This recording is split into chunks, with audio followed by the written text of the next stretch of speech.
Let me ask you something. Have you ever heard of Terminator? Aside from seeing the title of this video and clicking on it, I can almost guarantee that 9 out of 10 of you have definitely heard of Terminator, even if most of you have never even watched the Terminator movie. But why? Why is this franchise so iconic? Don't get me wrong, the first Terminator film is one of the best sci-fi films of all time, but you'd be surprised at how many people haven't seen it due to its age. And while what I'm about to say next doesn't at all mirror my opinion on them, every single Terminator film since 3 has faced very heavy scrutiny from either critics, online critics, or both. Again, why is the Terminator series so popular?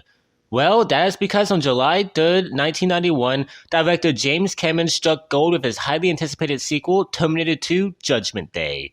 Let's take a step back. It's 1984 and The Terminator is a massive hit, earning $78 million against its $6 million budget, and will go on to be one of the most iconic movies of all time. Immediately after its release, the T-800 himself, Arnold Schwarzenegger, was really interested in a potential sequel since he unexpectedly liked the story and thought there was room to continue it.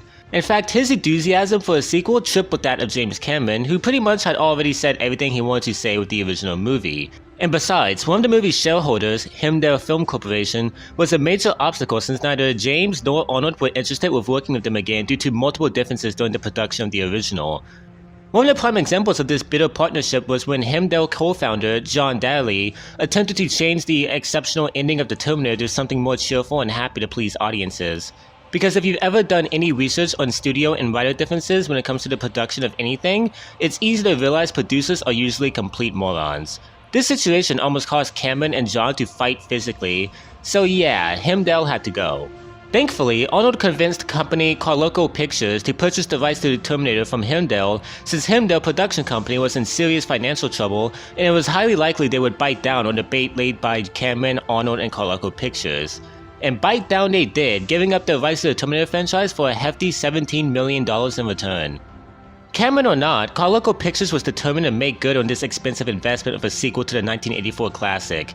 Thankfully, Cameron signed on for $6 million in payment, and work quickly began on a sequel. Fast forward to 1991, and Terminator 2 is released, going on to becoming one of the most beloved movies of all time. Judging from this title alone, it's easy to figure out that I am one of many who absolutely love this movie. But why is this film held on as high of a pedestal as it is? And what creative decisions did it make to honor the legacy of its amazing predecessor? Well, let's get into Terminator 2: Judgment Day.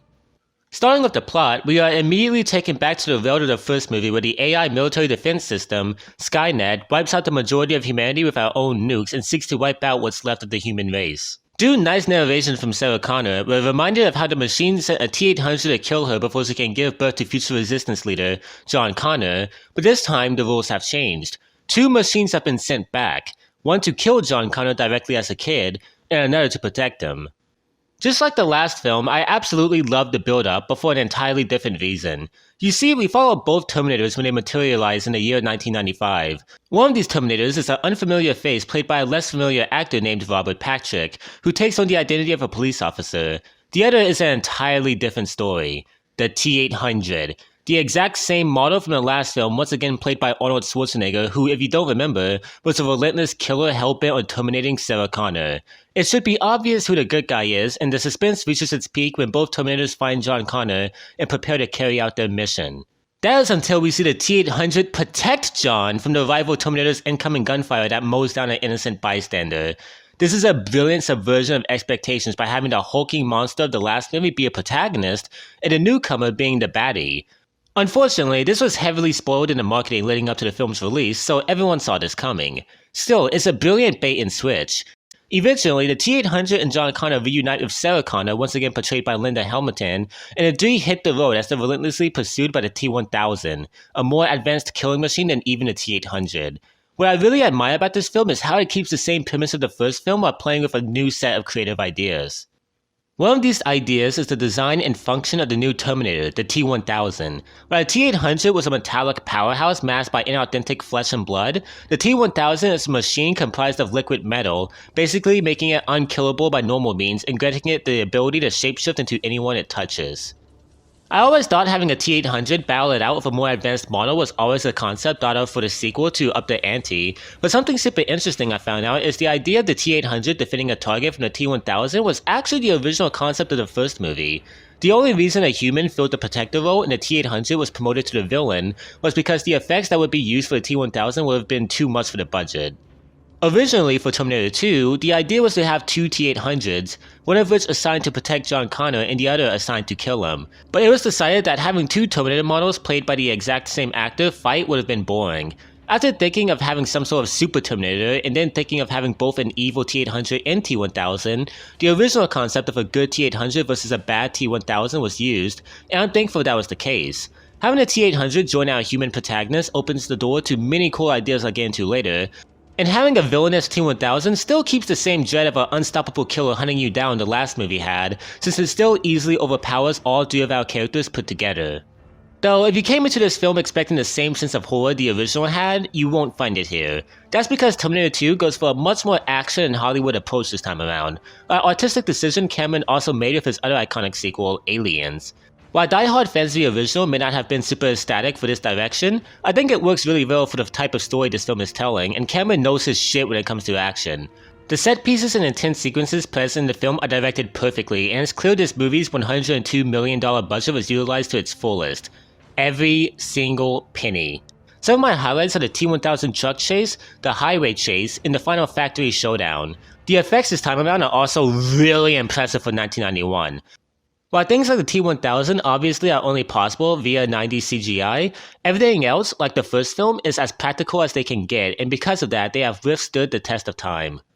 And just to make sure I don't make the same mistake I did in the last review that was thankfully pointed out by my boy Mad Lad, I had to mention the OST.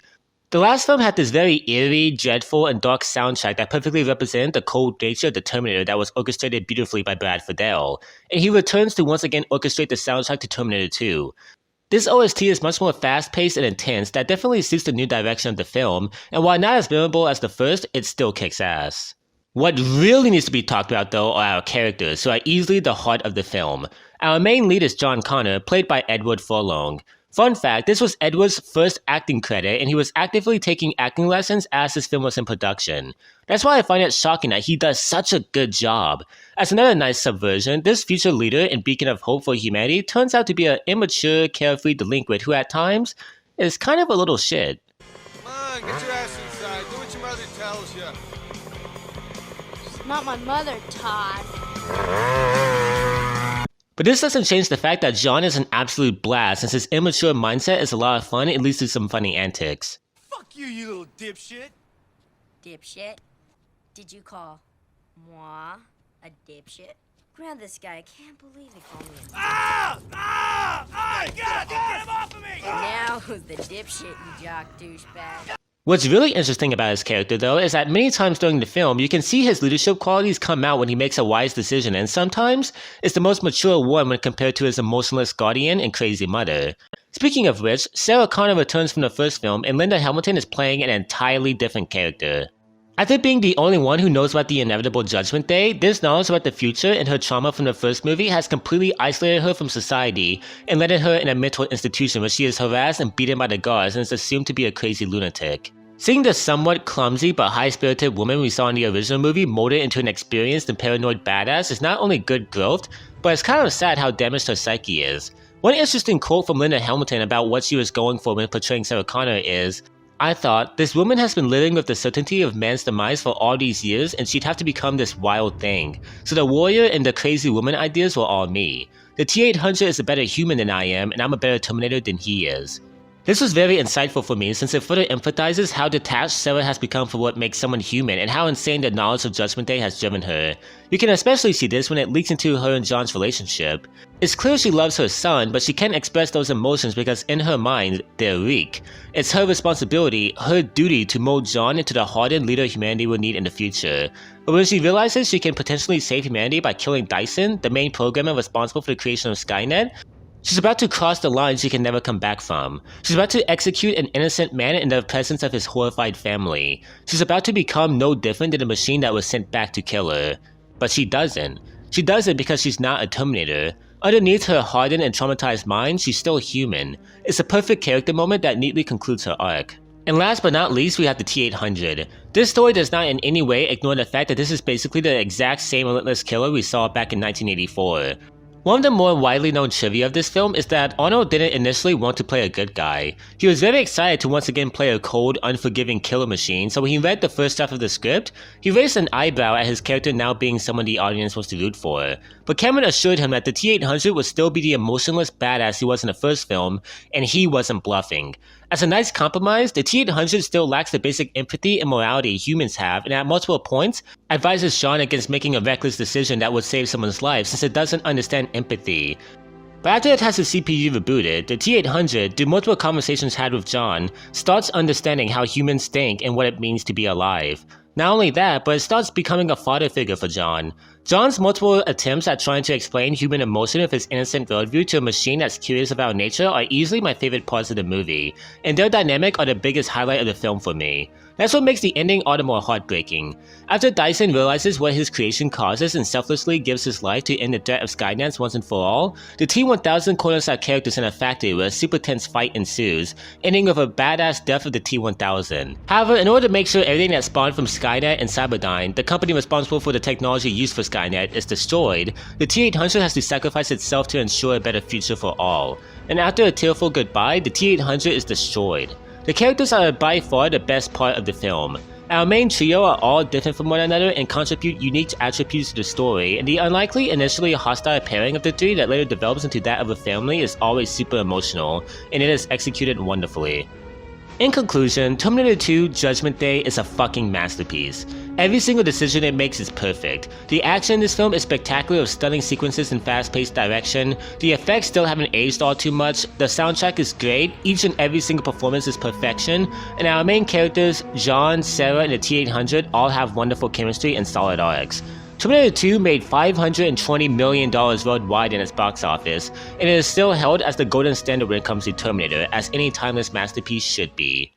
Anyways, I hope you guys have enjoyed this video. If you have, then please like, subscribe, and as always, I will see you guys next time.